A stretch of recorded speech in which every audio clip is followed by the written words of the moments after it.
Bonjour et bienvenue sur ma chaîne Naomystique. Aujourd'hui nous nous retrouvons pour le 7e et dernier épisode de notre série préférée, l'ascension vers la 5D, Fake ou Reality. Aujourd'hui nous allons résoudre la fameuse question: allons-nous vers la 5D? Parce que quand même depuis le temps je tourne autour du pot mais on n'a pas réellement répondu à cette fameuse question. Donc après avoir passé des épisodes à décrire ce qu'était la 3D, ce qu'était la 5D, quels sont les cycles de réincarnation, etc. Nous voilà donc enfin à l'apothéose de notre série. Alors, allons-nous vers la 5D? Qu'est-ce que cela suppose? Quelle transmutation nous devons faire? Comment il faut faire pour aller vers la 5D? Aujourd'hui, je vous propose donc de résoudre ce questionnement grâce à la canalisation. Bon, pour tous les nouveaux qui sont ici, voilà, la canalisation pour moi, c'est le fait de traduire des ondes lumineuses en mots.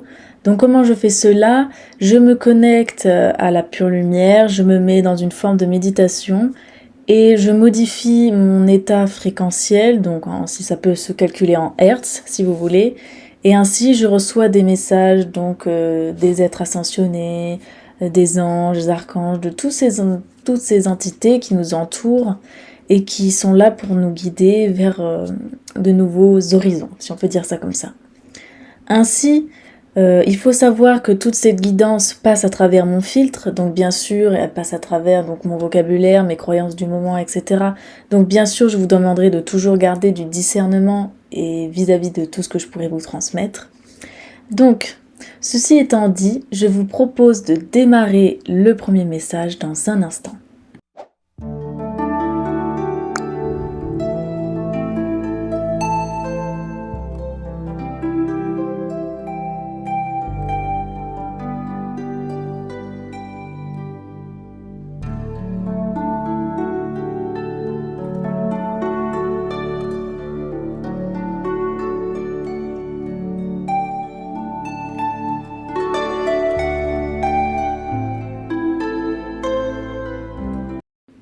Donc nous revoilà pour le message de Métatron, dernier et unique de cette série.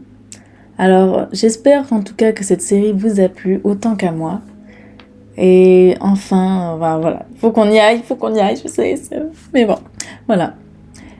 Aussi, je voulais dire pour toutes les personnes qui le souhaitent, vous avez la possibilité de me contacter grâce à une adresse mail qui est dans la description. Si vous souhaitez prendre rendez-vous avec moi afin de faire une guidance et explorer un peu la problématique de votre choix. Voilà, je suis capable de voir un certain nombre d'informations si vous me laissez les clés. Ainsi donc, ceci étant dit, nous allons commencer donc l'exploration de cet dernier et ultime message. C'est parti. Alors, déjà, en premier lieu, j'ai écrit une première question. J'ai écrit « Bonjour. Tout d'abord, je vous remercie pour l'ensemble des messages. » Et là, quand j'ai écrit message, j'ai failli écrire mémoire. Mais bon, voilà. Et après, je vous remercie pour l'ensemble des mémoires que vous avez données durant tous ces épisodes. Afin de conclure cette série, j'aimerais vous poser la question suivante. Allons-nous vers la 5D? Qu'est-ce que cela implique comme transformation? Comment devons-nous faire? Voilà, donc ça c'est la première question que j'ai posée. À ceci, ils répondent. Bonjour, c'est moi Métatron. Je descends vers toi pour répondre à tes questions. Tout d'abord, je suis heureux, en tant qu'énergie, d'avoir pu participer à ces échanges. Afin de répondre à ta question, je répliquerai par les propos suivants. La 5D est un espace hors de votre matrice, donc la matrice 3D. Le seul moyen pour vous d'y arriver est de modifier votre état vibratoire. L'ascension vers la 5D est davantage un processus interne de l'âme et de la Terre, et enfin de Gaïa.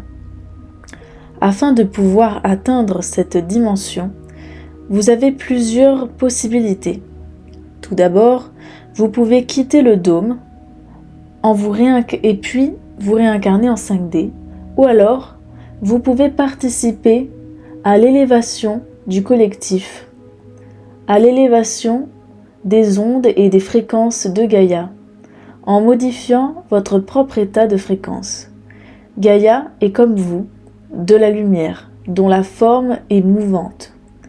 Pour autant, cette deuxième option est compliquée à réaliser puisqu'à partir du moment où vous êtes enfermé dans des enveloppes de chair sans vos mémoires, cela devient très compliqué. Ainsi, vous devez vous appuyer sur votre intuition.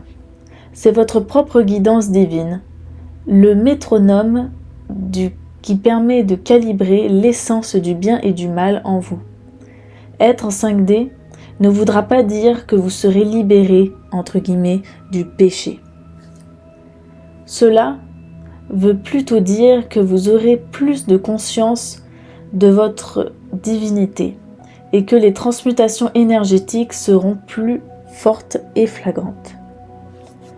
Vous n'avez pas besoin de vous sentir libéré et pur, mais simplement authentique.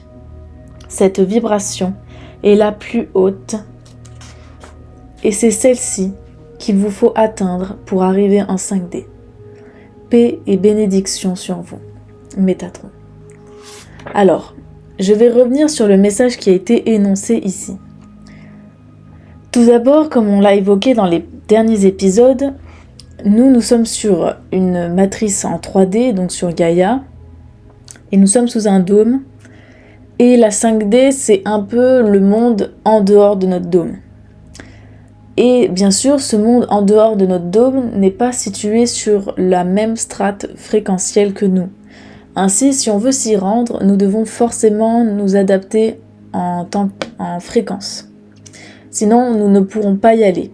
Ou alors, si on veut le faire très rapidement, il faut quitter notre corps physique et voyager avec notre corps de lumière, par exemple, ou d'autres de nos corps subtils.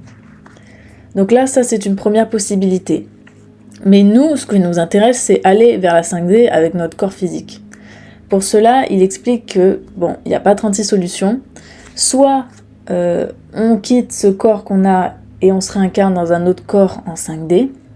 Donc là, voilà, c'est on va dire, le trajet pas le plus simple, mais en fait, aucun des deux sont simples. Mais c'est le trajet qui demande de suffisamment s'alléger de ces attaches de la matière pour pouvoir sortir du miroir. Comme j'ai expliqué, nous sommes dans cette sorte de vivarium, de terrarium, et si nous voulons nous en échapper, il faut que notre âme soit suffisamment légère afin de pouvoir s'extirper du piège. Voilà. Ça, c'est la première chose. Sinon, il y a une deuxième possibilité. Il explique que c'est le fait de participer en fait à l'élan, à l'élévation du collectif en fréquence. Pour cela, c'est d'abord un processus qui est interne et individuel, où on va considérer qu'il faut changer son état vibratoire en conscience, afin de s'aligner avec celle de Gaïa, de la Terre, afin de participer à son élan. Moi, de ce que j'avais vu dans ce processus et que j'ai pas eu le temps de marquer, c'est que la Gaïa, c'est comme un être vivant comme nous, et elle aussi élève ses vibrations. Elle aussi s'adapte en fait au changement, au collectif. Et comme nous sommes sous un dôme, j'avais expliqué que l'élévation de Gaïa, c'est comme si on était dans une casserole avec de l'eau qui commençait à bouillir de plus en plus. Plus Gaïa va s'élever en fréquence, plus on va dire ça va commencer à bouillir sous le dôme. Donc ça va être de plus en plus compliqué, et c'est pour ça que les derniers temps, les moments qu'on est en train de vivre sur Terre sont assez chargés et en émotions, sont assez lourds, parce qu'au final c'est la fréquence de Gaïa qui elle s'élève, mais qui est retournée de manière à nous rendre l'expérience la plus compliquée possible, alors que avec cette énergie primordiale que nous envoie Gaïa, on pourrait très bien l'utiliser pour notre propre élévation. Mais ceux qui dirigent ce monde, c'est pas leur volonté, donc ils font tout pour pouvoir utiliser cette énergie et nous garder en fait endormis. Voilà. Donc ça, c'est la première chose. Donc on va dire que l'avenir s'annonce compliqué. Mais d'un côté, savoir que c'est compliqué, c'est savoir aussi que ça s'élève, qu'il y a du changement, que c'est bon, on y va. Mais il faut pas s'attendre à ce que ça se fasse du jour au lendemain. En réalité, il faut pour cela que l'ensemble des membres de cette planète s'élève aussi en conscience. En réalité, peu importe si on est conscient ou pas, cela va se faire. Et moi, de ce que j'avais vu, c'est que cette élévation en conscience change l'état de nos cellules. Et si l'état vibratoire de nos cellules n'est pas en accord avec l'état vibratoire de l'environnement, donc de Gaïa, le corps physique va mourir. C'est pour ça que moi je vois que ces derniers temps, les temps à venir en tout cas, il y aura peut-être beaucoup de morts. Et les morts, c'est surtout de la part des personnes qui ont peur. Et donc qui ont peur et qui ont manifesté déjà cette peur dans le physique lorsqu'elles ont choisi par exemple de se faire vacciner ou quand elles ont choisi plein de choses comme ça. Donc il va falloir accepter que peut-être des membres de notre famille ou des gens qu'on connaît vont partir. Il faut les laisser partir, d'accord ? Mais nous, on doit continuer notre travail, notre élévation. Comme j'ai expliqué dans d'autres messages, il faut comprendre que nous sommes des êtres de lumière qui sont régis par des cycles qui sont différents des personnes qui gouvernent notre monde, des entités maléfiques qui gouvernent notre monde. Nous, du fait qu'on a la lumière en nous, on transcende la mort et on peut se réincarner. On peut toujours revenir dans la matière. Donc, on sera toujours propulsé dans le cycle. On pourra toujours se réincarner. C'est pas comme si c'était perdu et que c'était la fin, comme j'avais expliqué dans un précédent épisode. Nous avons cette possibilité-là. Donc, nous devons d'abord en premier lieu penser à notre élévation, afin de limiter le nombre de réincarnations dans cette existence et toujours essayer d'évoluer vers plus de conscience. Cela va nous permettre déjà dans un premier temps de récupérer une partie de notre mémoire et puis d'avoir, on va dire, une existence peut-être plus en accord avec ce que nous sommes réellement au fond de nous. Nous allons être amenés au fur et à mesure vers cet état, que nous le voulions ou non. Simplement, il va falloir accepter d'y aller pour nous et pour notre survie. Enfin, cette petite aparté finie, je vais terminer le message en expliquant la chose suivante. Être en 5D, ce n'est pas être pur, libéré de ses péchés et voilà, tout ce qu'on peut nous vendre dans la spiritualité New Age, etc. En fait, c'est pas ça du tout. La 5D, c'est juste un état de conscience plus évolué de notre divinité, mais nous restons des êtres qui sont incarnés et comme tout être qui est incarné, nous ne pouvons pas être purs à 100%. Nous aurons forcément des empreintes avec la matière qui vont nous influencer. Et il ne revient qu'à nous de diriger notre vie avec discernement, avec discipline. Pour vous dire que il faut pas se projeter dans la 5D en mode nous serons des êtres incroyables et tout. Non, nous aurons peut-être sûrement des pouvoirs psychiques, nous aurons sûrement plus de possibilités de faire l'alchimie avec les différents fluides de notre corps, etc. Mais voilà, il faut pas s'imaginer que c'est bon, on va tous être des petits anges, des êtres de lumière et que la haine n'existe plus. Ça, c'est totalement faux. Même dans la 5D, comme je l'avais expliqué dans le premier épisode, il y a des êtres qui sont maléfiques. Il y a des êtres qui n'ont plus de lumière.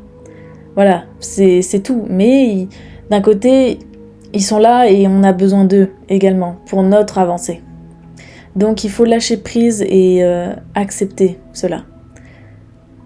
Être en 5D, ce n'est pas être sans péché. Voilà, il faut accepter cela. Il faut l'accueillir aussi. C'est ce vers quoi on va, mais il va y avoir beaucoup de remue-ménage sur Terre. Ça va être intense, mais on va y aller progressivement. Parce que sinon, si on y va trop vite, on risque de mourir. En revanche, il faut toujours garder le cap. Il faut pas flancher, il faut pas avoir peur, il faut rester dans la foi, il faut rester dans l'espoir. Il faut nourrir cette lumière que l'on a en nous. Et ne pas forcer les autres à vouloir voir ce que nous on voit. Il faut être concentré sur qui nous sommes. Ça sert à rien d'essayer de vouloir aider les autres ou sauver les autres. Ce qui compte avant toute chose, c'est notre propre chemin. Donc voilà, j'espère que ce message vous a plu. Donc aujourd'hui, ce message a été un peu différent parce qu'au final, c'était pas vraiment un enseignement, parce que tous les enseignements, on les avait déjà évoqués dans les messages précédents. Mais cette fois-ci, disons que c'était plus un message de courage et de bienveillance pour vous tous qui m'avez écouté jusqu'ici. Je vous souhaite donc de continuer avec amour et paix et bénédiction, comme dirait Métatron, sur votre chemin. Et moi, je vous dis à très bientôt pour un prochain épisode et surtout, prenez soin de vous. À très bientôt!